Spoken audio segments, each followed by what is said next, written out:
سردار Hashoo custom میں ایک inspector ہے قاسم نام کا، اسے فنش کرا دو۔ اس طرح کہ اس کی موت کی اگر انکوائری ہو تو کسی کو اس کے قاتلوں کا علم نہ ہو سکے، سیٹ ارشاد نے کہا۔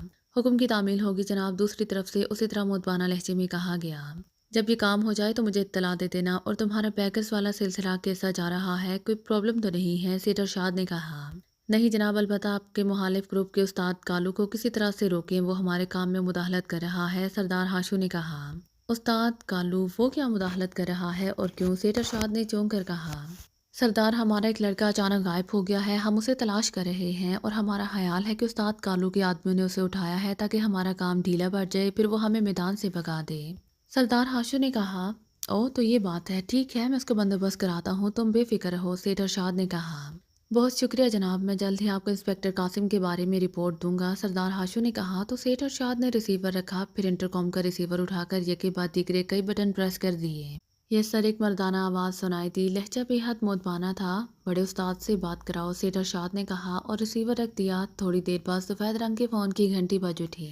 یہ سیٹ ارشاد نے فون اٹھا کر کان سے لگاتے ہوئے کہا، بڑا استاد لائن پر موجود ہے جناب۔ دوسری طرف سے انتہائی مودبانہ لہجے میں کہا گیا، کراؤ بات، سیٹ ارشاد نے کہا۔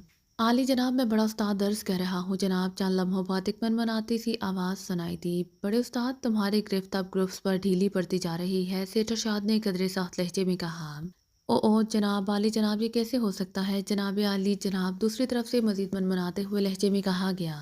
استاد کالو غلط طور پر سردار ہاشو کے گروپ میں مداخلت کر رہا ہے اور یہ بات مجھے پسند نہیں ہے کہ ہمارے کسی گروپ کو کوئی نقصان پہنچائے، اس کا بندوبست کرو ورنہ، سیٹ ارشاد نے غصیلے لہجے میں کہا۔ کیا عالی جناب کی خدمت میں کسی نے شکایت کی ہے جناب؟ بڑے استاد نے کہا۔ نہیں، لیکن ہمارے پاس بہرحال اطلاعات پہنچتی رہتی ہیں، ہمارے آدمی ہر معاملے میں ہمیں باخبر رکھتے ہیں۔ سردار ہاشو کا کوئی لڑکا غائب ہو چکا ہے اور ہم تک پہنچنے والے اطلاعات کے مطابق اس کام میں استاد کالو کا ہاتھ ہو سکتا ہے، تاکہ اگر ہم خاموش رہیں تو وہ ہمارے سارے بیکرز کا خاتمہ کر دے، سیٹ ارشاد نے کہا۔ عالی جناب آئندہ آپ کو ایسے اطلاع نہیں ملے گی، بڑے استاد نے منمناتے ہوئے لہجے میں کہا۔ کیا کرو گے تم؟ سیٹ ارشاد نے پوچھا۔ عالی جناب استاد کالو کو فنش کرا دیتا ہوں، بڑے استاد نے اسی طرح منمناتے ہوئے لہجے میں کہا۔ اس طرح تو گروپوں میں لڑائی شروع ہو جائے گی، تم اسے دھمکی بھجوا دو کہ آئندہ اگر اس نے مداخلت کی تو اس کا خاتمہ کر دیا جائے گا، سیٹ ارشاد نے کہا۔ حکم کی تعمیل ہوگی جناب، بڑے استاد نے کہا۔ تو سیٹ ارشاد نے ریسیور رکھ دیا اور ایک بار پھر سامنے پڑی ہوئی فائل پر جھک گیا۔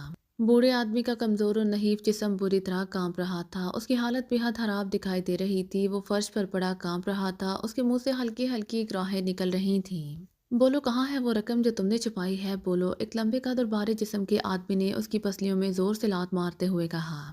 مام مام میرے پاس کچھ نہیں ہے، مجھے معاف کر دو، بوڑھے کے منہ سے رک رک کر الفاظ نکلے، اس کے منہ سے خون بہہ رہا تھا اور اس کا چہرہ تکلیف کی شدت سے بری طرح مسح ہو رہا تھا۔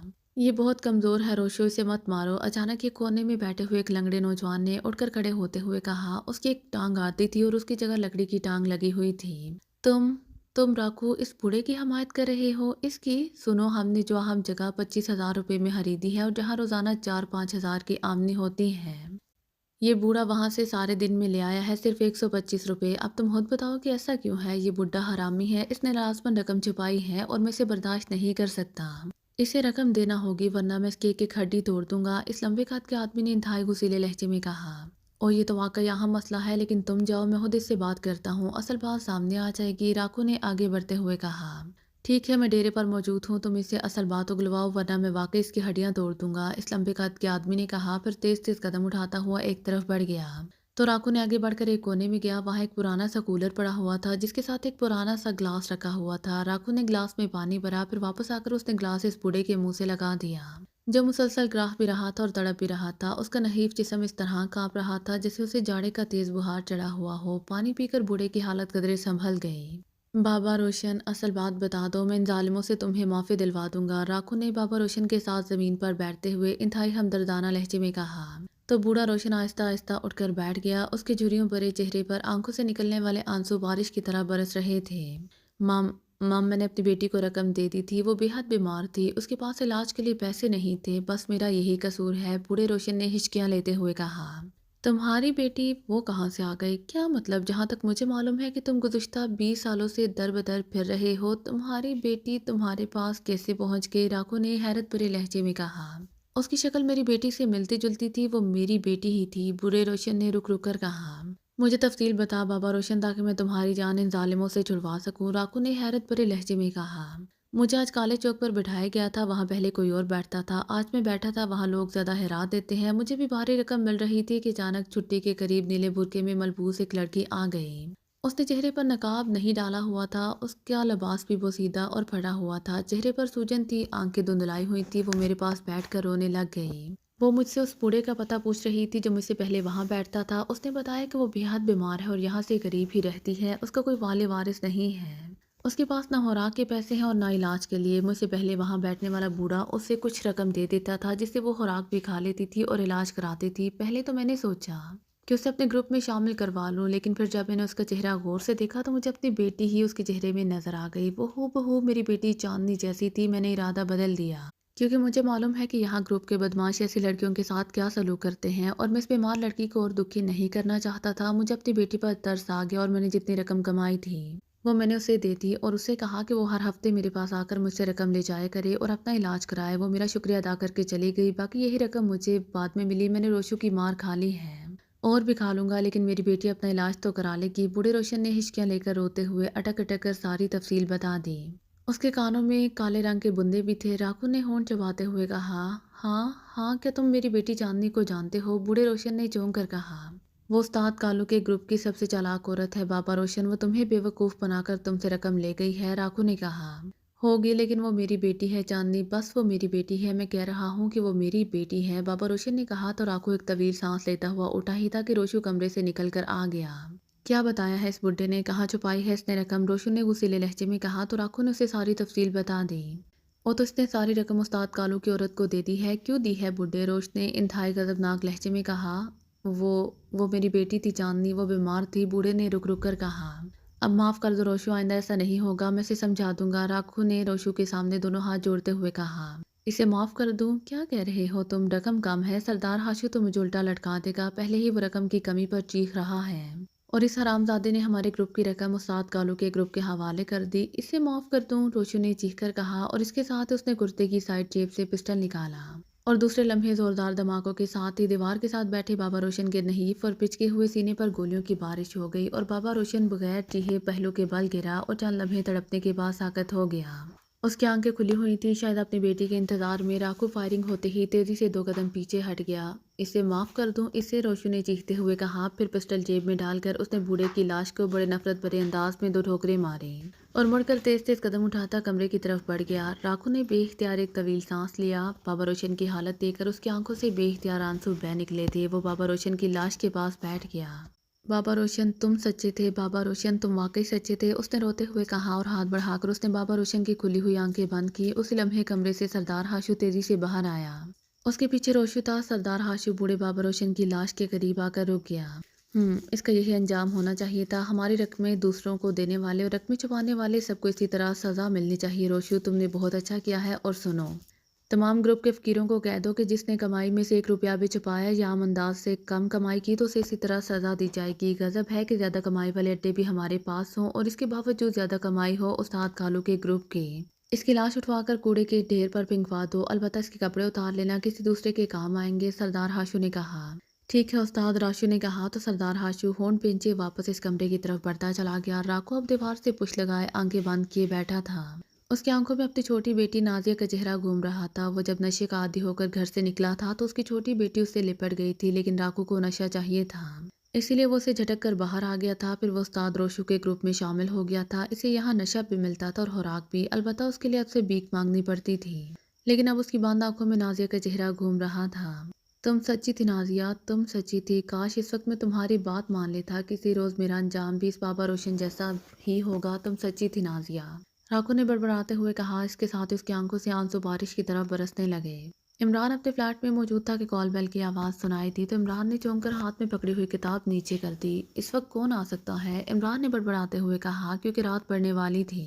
اسی لمحے سلیمان کے قدموں کی آواز بیرونی دروازے کی طرف جاتی سنائی دی۔ کون ہے؟ سلیمان کی ہلکی سی آواز سنائی دی، پھر چٹھنی ہٹنے اور دروازہ کھلنے کی آواز سنائی دی۔ باز سٹنگ روم میں ہے، یہ ڈرائنگ روم میں، ٹائیگر کی آواز سنائی دی۔ سٹنگ روم میں ہے، سلیمان نے جواب دیا۔ اس کے ساتھ ہی وہ تیز تیز قدم اٹھاتا واپس کچن کی طرف بڑھتا چلا گیا۔ ظاہر ہے وہ رات کا کھانا پکانے میں مصروف ہوگا۔